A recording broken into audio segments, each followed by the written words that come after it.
বানুর বিয়ে তো রজবের সাথে ঠিক হয়ে গেছে। কি? হ্যাঁ। একটা ফালতু কথা বলবেন না, একদম চুপ। আপনার কত বড় সাহস আমার বাড়ির উঠানে দাঁড়ায়া আপনি আমার ফ্যামিলি নিয়ে কথা বলেন? হ্যাঁ, রজব একটা ছেলে নাকি ছেলের জাত? হ্যাঁ, সে কি একটা পাত্র হইলো যে বানুর সাথে আমরা তার বিয়া দিব? মিলন হবে কতদিনে আমার মনে।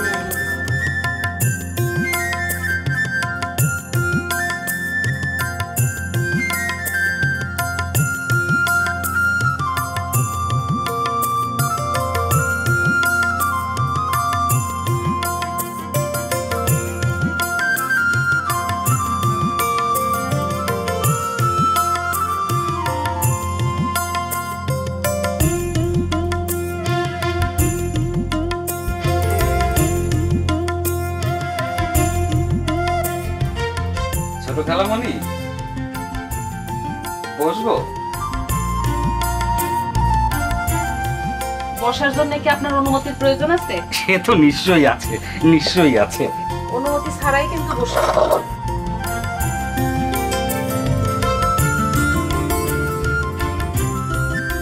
খালামণি, ওই আপনাকে দেখলে না আমার খুব কষ্ট হয়।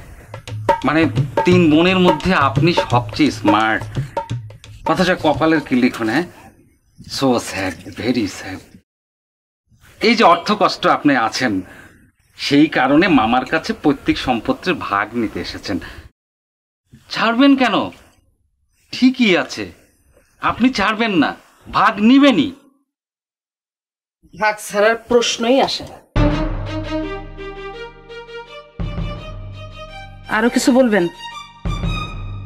খালামণি, সহজে তো মামা ভাগ দিতে চাইবেন না। আপনি বলতেই থাকবেন, বলতেই থাকবেন, বলতেই থাকবেন, প্রত্যেক দিন বলবেন, রেগুলার বলবেন। একদিন ঠিক মামা ভাগ দিয়ে দেবে, বাধ্য হবেন। আমি তো ছেঁচড়া না। আজকাল তো মানুষের চক্ষু লজ্জা বলে কিছু নাই। চারপাশে যেসব মানুষ দেখতেছি তাদের তো চোখের কোনো শরম নাই, কিন্তু আমার আছে। মানুষের কাছে নির্লজ্জের মতো খালি চাওয়া যায়? আমার বাবার বাড়ি, আমার সম্পত্তি, আমার ভাগ, আমার অধিকার। আমার ভাইয়ের উচিত ছিল আমার অবস্থা দেখা নিজ থেকে আমার অংশ আমারে ভাগ করে বুঝাই দেয়ার।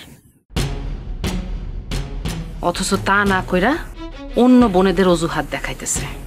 কৌশল, ভাগ না দেওয়ার কৌশল। আপনি কি নিজের একা বুদ্ধিমান মনে করেন? আপনি বলার আগে এটা আমি ঠিক ঠিক বুঝি, আপনার বলার দরকার নেই।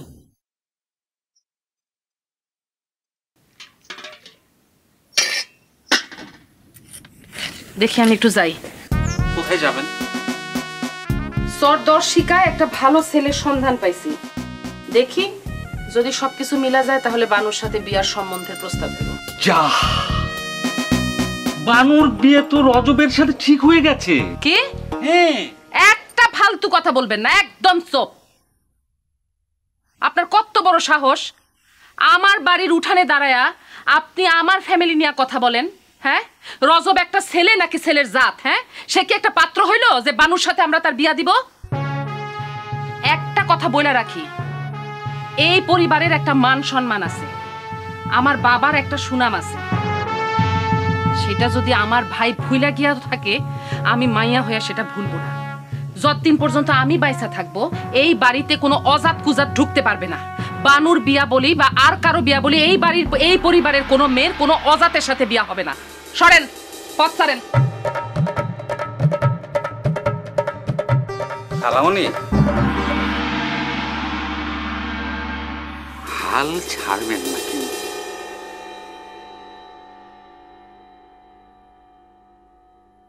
আমার স্বামীর কাছ থেকে আমি 2টা কথা শিখছি।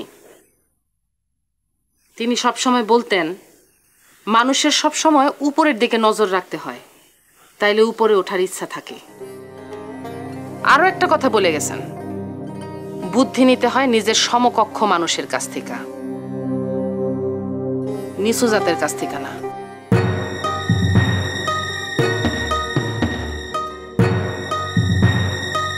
উস্কাই দিয়েছি, দেখি কোথাকার পানি কোথায় গিয়ে থামে।